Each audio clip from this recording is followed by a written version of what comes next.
अरे भिखारी, तेरी औकात है 500 करोड़ लाने की? तू जानता भी है 500 करोड़ होते क्या है? तुम लोगों को अंदाजा भी है कि ये क्या हो गया है? 500 करोड़ रुपए गायब हैं। अगर ये पैसा अभी के अभी वापस नहीं आया तो मैं बर्बाद हो जाऊंगा। अगर कोई 500 करोड़ रुपए वापस ले आया तो मैं उसे 10 करोड़ रुपए इनाम दूंगा। सुबह के ठीक 7 बजे थे। शहर अभी पूरी तरह जागा भी नहीं था, लेकिन मेघराज चौक पर कूड़े की गंध और बसों का शोर पहले से मौजूद था। वहीं फुटपाथ के किनारे फटे हुए बोरे के साथ 12 साल का नील झुका हुआ था। वह प्लास्टिक की बोतलें और टूटी तारें चुन रहा था। उसके हाथों पर जमी गंदगी स्थायी लगती थी, जैसे किसी ने उस पर अनदेखा होने की मुहर लगा दी हो। नील बोलता कम था। लोग समझते थे वह डरपोक है या मंदबुद्धि। सच्चाई यह थी कि वह सुनता बहुत था। बातें, आवाजें, मशीनों की। जब लोग बोलते थे वह शब्द पकड़ता था। जब मशीनें चलती थीं वह पैटर्न पकड़ता था। ठीक उसके सामने शहर का सबसे बड़ा निजी बैंक खड़ा था। शीशे की ऊंची इमारत। हर सुबह काली गाड़ियों से सूट पहने लोग उतरते, मोबाइल पर चिल्लाते हुए अंदर जाते। नील को अंदर जाने की इजाजत कभी नहीं मिली थी। गार्ड हर बार एक ही शब्द कहता था, भाग यहां से। नील मुस्कुरा देता था और फिर कूड़े में झुक जाता था। उसी बैंक की दीवार से सटा एक पुराना ट्रांसफॉर्मर बॉक्स था। नील अक्सर उसके पास बैठकर सूखी रोटी खाता था। उसे वहां से एक अजीब सी भनभनाहट सुनाई देती थी। बाकी लोगों के लिए वह शोर था, नील के लिए भाषा। उस दिन दोपहर को माहौल बदला हुआ था। बैंक के अंदर अचानक अफरा तफरी मच गई। कर्मचारी अपनी सीटों से उठ खड़े हुए। मैनेजर्स के चेहरे पीले पड़ गए। एक के बाद एक फोन बजने लगे। ऊपर की मंजिल पर बोर्डरूम में चीख सुनाई दी, 500 करोड़ गायब हो गए हैं। यह कोई अफवाह नहीं थी। बैंक के मेन सर्वर से 500 करोड़ गायब हो गए हैं। करोड़ रुपए ऑनलाइन ट्रांसफर हो चुके थे। पैसा न किसी ग्राहक के खाते में था, न किसी विदेशी बैंक में। वह सिस्टम से जैसे फिसल कर हवा में घुल गया था। आईटी टीम दौड़ पड़ी। सर्वर लॉग्स खोले गए, फायरवॉल चेक हुए, साइबर सिक्योरिटी एक्सपर्ट्स को कॉल गया, पुलिस को सूचना दी गई। हर मिनट के साथ बैंक की साख डूब रही थी। बाहर फुटपाथ पर बैठा नील यह सब देख रहा था। उसे कुछ अजीब लगा। बैंक के बैकअप सर्वर की एग्जॉस्ट फैन की आवाज बदली हुई थी। वह लय में नहीं चल रही थी। बीच बीच में एक हल्का सा ठहराव था, जैसे कोई सांस रोक रहा हो। नील उठ खड़ा हुआ। उसने बोरा नीचे रखा और दीवार के पास कान लगा दिया। उसकी आंखें सिकुड़ गईं। यह चोरी नहीं है, वह बुदबुदाया। यह रूट रीडायरेक्शन है। नील को याद आया अपनी मां का चेहरा। मां जो कभी इसी बैंक में क्लीनर थी। एक रात एक्सीडेंट में चली गई। उसके बाद नील सड़क पर आ गया। मां के पास एक पुराना कीपैड फोन था और उसमें कुछ नोट्स। नंबर नहीं, पैटर्न। नील ने जेब से वह मुड़ा तोड़ा कागज निकाला जिस पर उसने खुद से बनाए निशान लिख रखे थे। वह रोज मशीनों को देखकर नई चीजें समझता और निशान बनाता था। बैंक के अंदर घबराहट बढ़ रही थी। बाहर एक कूड़ा बिनने वाला लड़का खड़ा था, जिसकी नजरें शीशे के पार सर्वर रूम की दीवारों के आर पार देख रही थीं। नील ने गहरी सांस ली। अगर अब नहीं बताया, उसने खुद से कहा, तो पैसा हमेशा के लिए चला जाएगा। उसने बोरा उठाया और बैंक के मुख्य गेट की तरफ बढ़ गया। गार्ड ने उसे देखते ही डंडा उठाया। कहा था ना, यहां मत आना। नील रुका नहीं। उसने पहली बार सीधा आंखों में देखकर कहा, साहब, जो पैसा गया है वो अभी भी इसी बैंक में है। गार्ड हंसा, लेकिन अंदर कहीं ऊपर एक अलार्म और तेज हो गया। और यहीं से कहानी शुरू होती है। गार्ड की हंसी अभी पूरी भी नहीं हुई थी कि बैंक के अंदर से एक महिला बाहर आई। नीले रंग की साड़ी, गले में आईडी कार्ड और चेहरे पर साफ घबराहट। वह बैंक की senior operations manager Radhika Mehta थी। पिछले 20 मिनट से वह लगातार आईटी टीम और हेड ऑफिस के बीच फंसी हुई थी। उसकी नजर नील पर पड़ी। क्या कहा तुमने? उसकी आवाज सख्त थी, लेकिन आंखों में थकान साफ दिख रही थी। गार्ड ने झट से कहा, मैडम, यह कूड़ा बिनने वाला है, झूठ बोल रहा है। नील ने सिर झुकाया, फिर धीरे से बोला, मैडम, पैसा बाहर नहीं गया। सिस्टम ने खुद रास्ता बदला है। अगर अभी कुछ नहीं किया गया तो 3 घंटे बाद वो पैसा अपने आप मिट जाएगा। यह सुनते ही राधिका का दिल धक से रह गया। तुम्हें कैसे पता? उसने बिना सोचे पूछ लिया। नील ने बैंक की दीवार की तरफ इशारा किया। आपके बैकअप सर्वर का फैन 30 सेकंड में एक बार रुक रहा है। ऐसा तब होता है जब लोड जानबूझकर घुमाया जाता है। यह चोरी नहीं है, यह ट्रैप है। वह बोलते समय न घबरा रहा था न तेज, जैसे यह सब उसके लिए नया नहीं था। राधिका ने एक पल सोचा। अंदर आईटी हेड चिल्ला रहा था कि डेटा फ्लो समझ नहीं आ रहा। पुलिस रास्ते में थी, मीडिया को भनक लगने ही वाली थी। उसने गार्ड को देखा। इसे अंदर आने दो। गार्ड चौंक गया। मैडम, यह, मैंने कहा, अंदर आने दो। नील पहली बार बैंक के अंदर गया। एयर कंडीशन की ठंडी हवा से वह सिहर गया।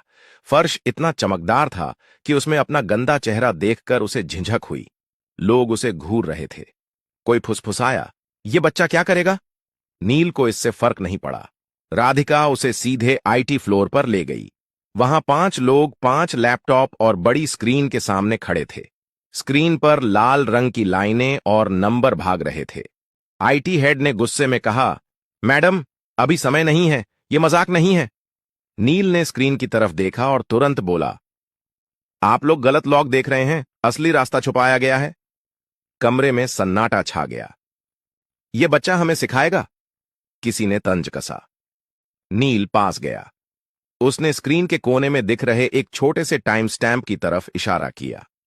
ये देखिए, हर बार ट्रांजैक्शन से 1 सेकंड पहले टाइम पीछे जा रहा है। यह मैनुअल नहीं हो सकता। आईटी हेड ने झुककर देखा। उसका चेहरा बदल गया।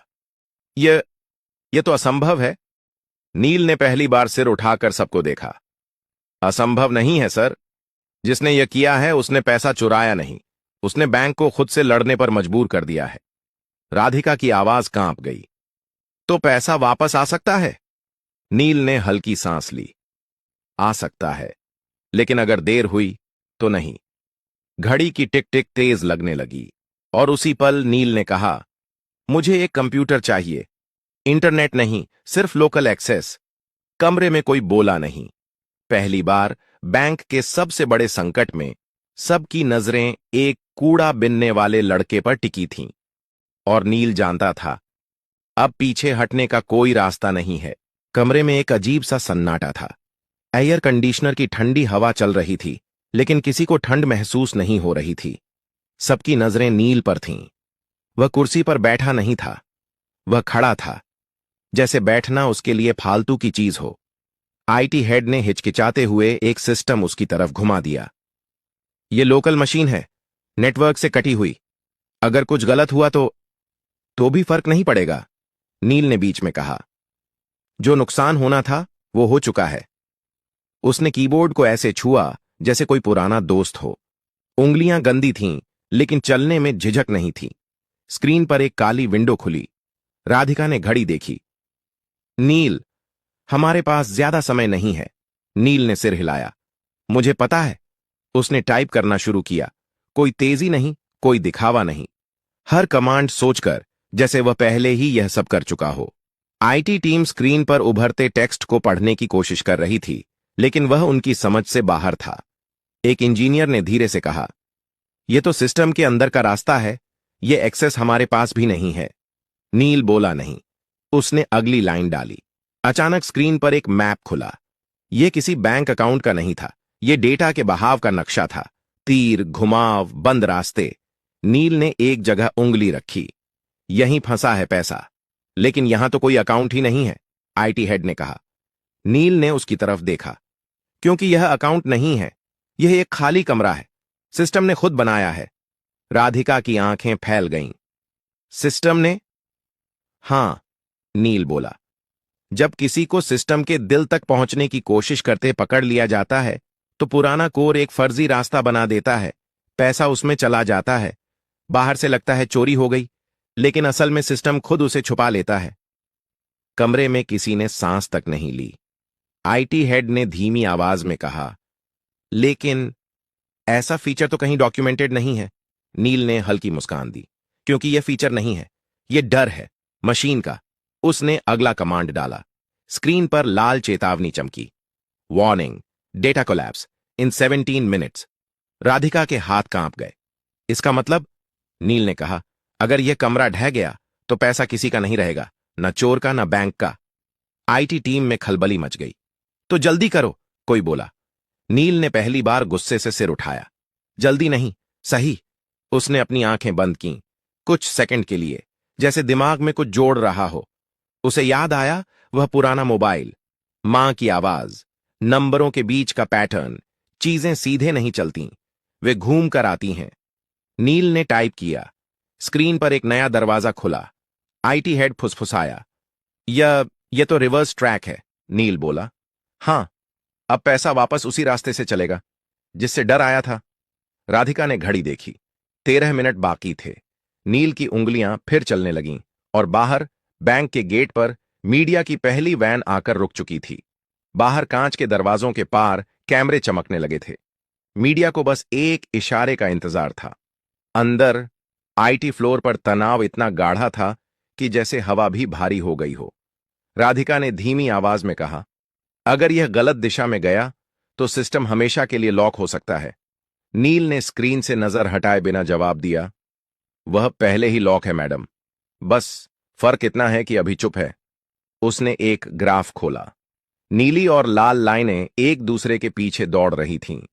बीच बीच में एक जगह ऐसी थी जहां लाइनें टूट रही थीं। यहीं से पैसा बाहर दिखाया गया है, नील बोला, लेकिन असल में यहीं से वह वापस लाया जा सकता है। आईटी हेड ने कुर्सी खींचकर पास बैठते हुए कहा, तुम यह सब कैसे जानते हो? नील ने पहली बार सच बोला, मैं मशीनों के पास बड़ा हुआ हूं। जब मां जिंदा थीं, वह रात की शिफ्ट में यहीं सफाई करती थीं। मैं बाहर बैठा रहता था। सर्वर रूम की आवाजें मुझे बातें जैसी लगती थीं। कोई कुछ नहीं बोला। नील ने अगला कमांड डाला। स्क्रीन पर एक नया संदेश उभरा, ऑथोराइजेशन रिक्वायर्ड। राधिका ने राहत की सांस ली। ठीक है, यह सामान्य है, हमारे पास मल्टी लेवल ऑथराइजेशन है। नील ने सिर हिलाया। नहीं मैडम, यह सामान्य नहीं है। क्यों?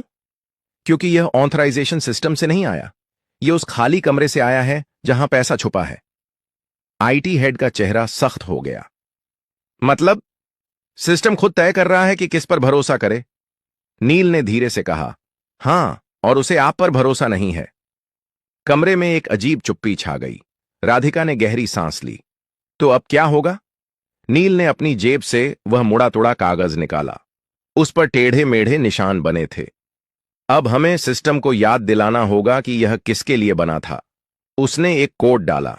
यह कोई पासवर्ड नहीं था, यह समय, राशि और क्रम का मेल था। वही क्रम जिसमें बैंक हर दिन छोटे खातों को प्राथमिकता देता था। स्क्रीन पर अचानक हजारों छोटे ट्रांजैक्शन चमक उठे। 10 रुपए, 50 रुपए, 200 रुपए। आईटी टीम हड़बड़ा गई। ये क्या कर रहे हो? इससे सिस्टम और स्लो हो जाएगा। नील ने शांत स्वर में कहा, नहीं, इससे सिस्टम को भरोसा आएगा। राधिका ने हैरानी से पूछा, भरोसा? हां, नील बोला। मशीनें ताकत पर नहीं चलती, वे पैटर्न पर चलती हैं, और सबसे सच्चा पैटर्न है छोटे लोगों का पैसा। स्क्रीन पर चेतावनी बदलने लगी। Trust index rising. IT head ने आंखें मल लीं।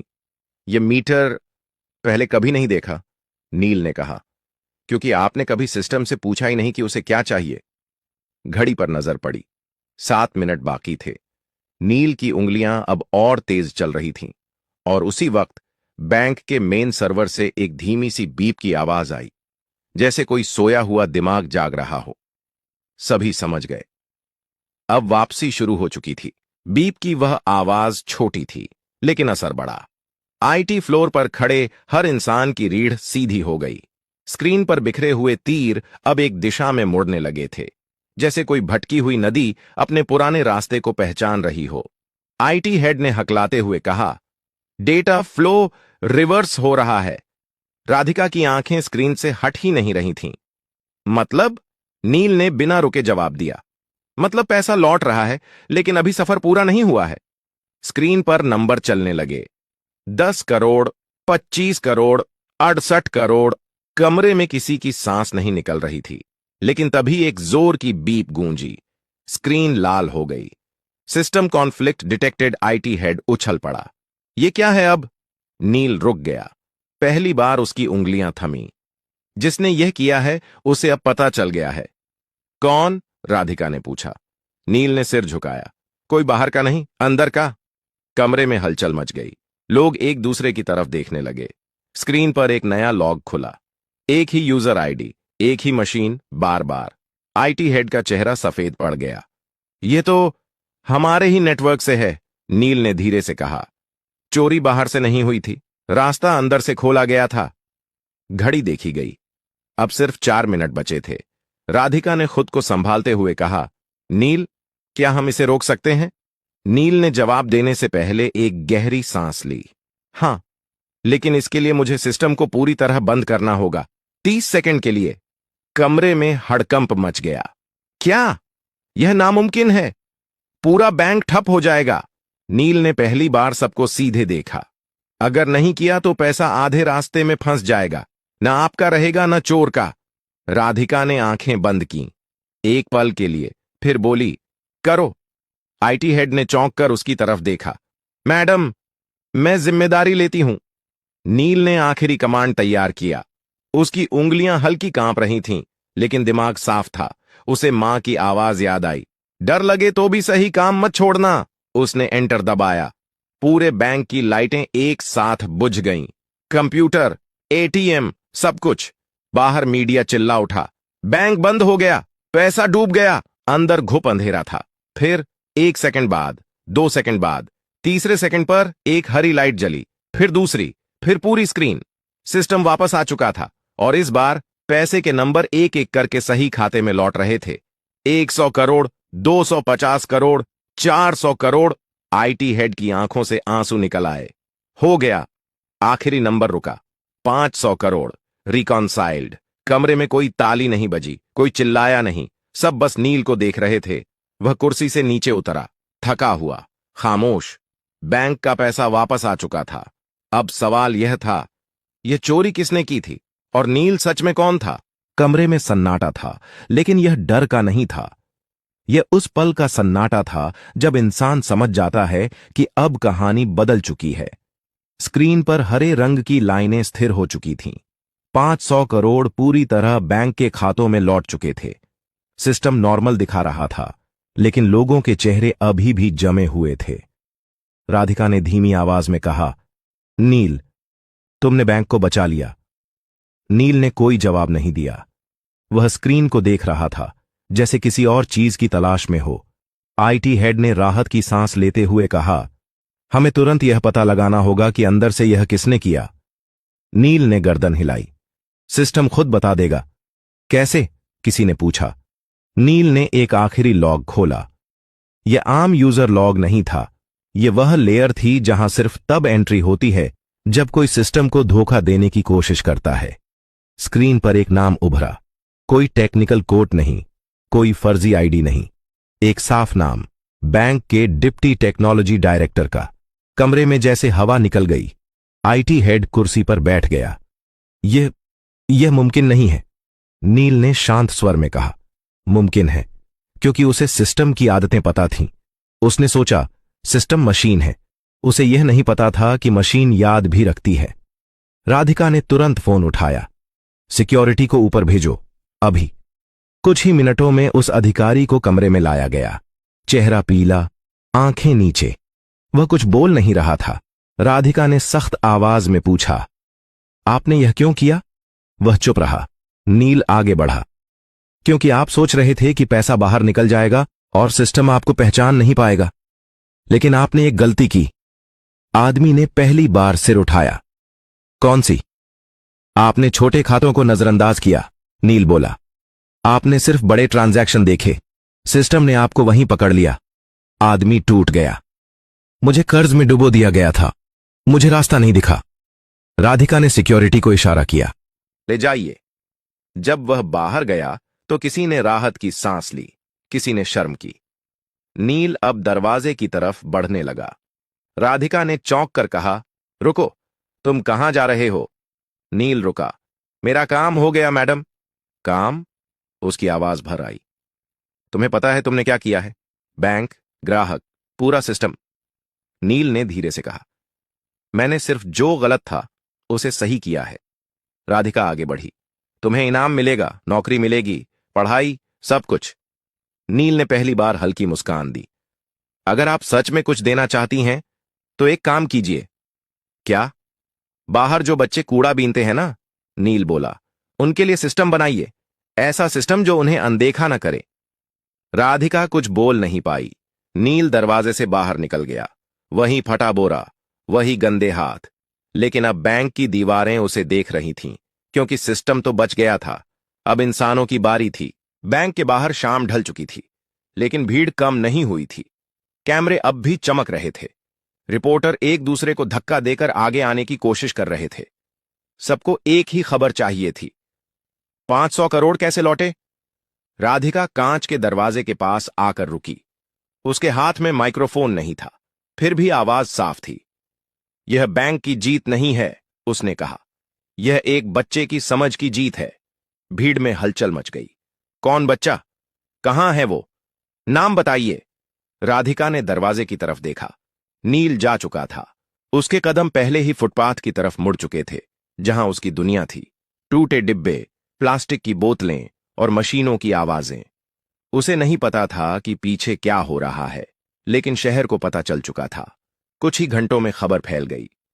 एक कूड़ा बिनने वाला लड़का, बैंक की चोरी, 500 करोड़ वापस। सोशल मीडिया पर सवाल उठे। यह लड़का कौन है? इसे मौका क्यों नहीं मिला पहले? हमने कितनी नील जैसे बच्चों को अनदेखा किया। अगली सुबह बैंक के बाहर एक पोस्टर लगा। अगर आप नील को जानते हैं, हम उससे मिलना चाहते हैं। उसी सुबह नील ट्रांसफॉर्मर बॉक्स के पास बैठा था। उसने पोस्टर देखा, पढ़ा, फिर नजर हटा ली। उसके लिए पोस्टर नया नहीं था, नई थी लोगों की नजर। दोपहर तक नगर निगम के अधिकारी आए, फिर एक स्कूल की वैन, फिर एक महिला जो शिक्षा विभाग से थी। सब एक ही बात कह रहे थे, तुम्हें पढ़ना चाहिए, तुम्हें यहां से निकलना चाहिए। नील ने पहली बार सवाल पूछा, क्या पढ़ाई के बाद भी कोई मुझे सुनेगा? कोई जवाब नहीं दे पाया। शाम को राधिका खुद आई, बिना साड़ी, बिना पद के, सिर्फ एक इंसान की तरह। उसने नील के पास बैठकर वहीं सूखी रोटी तोड़ी। मैं तुम्हारे लिए कोई योजना नहीं लाई, उसने कहा। मैं बस ये पूछने आई हूं, तुम क्या चाहते हो? नील ने सोचा, फिर बोला, मैं चाहता हूं कि सिस्टम पहले पूछे, बाद में जज करे। राधिका ने सिर हिलाया। यहीं से एक बदलाव शुरू हुआ। बैंक ने एक छोटा सा प्रोग्राम शुरू किया। नाम नहीं था बड़ा, लेकिन असर बड़ा था। सड़क पर रहने वाले बच्चों को मशीनों के पास बैठने दिया गया। उन्हें हटाया नहीं गया, उन्हें सुना गया। नील वहां रोज आता था, अब बोरे के साथ नहीं, एक कॉपी के साथ। शहर ने पहली बार उसका नाम ठीक से बोला, नील, और यही नाम अब सिस्टम में दर्ज हो चुका था। अनदेखा नहीं, बल्कि जरूरी। अगर आपको यह कहानी पसंद आई हो तो लाइक जरूर करें। ऐसी ही कहानियों के लिए सब्सक्राइब करें और इसे अपने दोस्तों के साथ शेयर करें। कमेंट बॉक्स में जरूर लिखिए कि आप किस शहर या गांव से देख रहे हैं।